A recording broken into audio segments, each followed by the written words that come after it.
আল্লাহ ছাড়া এই জমিনের নিচে আর কাউকে ভয় পায় না। অনেকেই আমাদেরকে বলে, ভাই নির্বাচনের পরে কেমনে থাকবেন? আপনাদেরকে একটা কথা বলি, যাদেরকে আপনারা বড় মাস্তান মনে করেন, এই মাস্তানেরা যদি মাস্তানি হইতো, এই মাস্তানেরা মাস্তানি কইরা হাসিনারে পতন করতে পারত।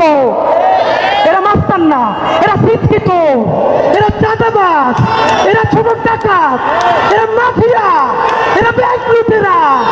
বড় অর্থে সার্বভৌমত্ব টিকিয়ে রাখার মাস্তানি করার কোন সাহস এবং শক্তি তাদের নাই। অনেকে আমাদেরকে বলে, অমুক নেতা 15 বছর লড়াই করছে, আর হাতিরা তখন কই ছিল? লড়াই যদি করলেন, আপনাদের এত ব্যাংকের ব্যবসা টিকে থাকলো কেমনে?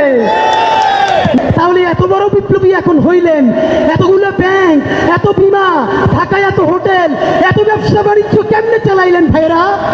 এই সব কথা বলে আমাদের পিছনে লাগে লাভ নাই।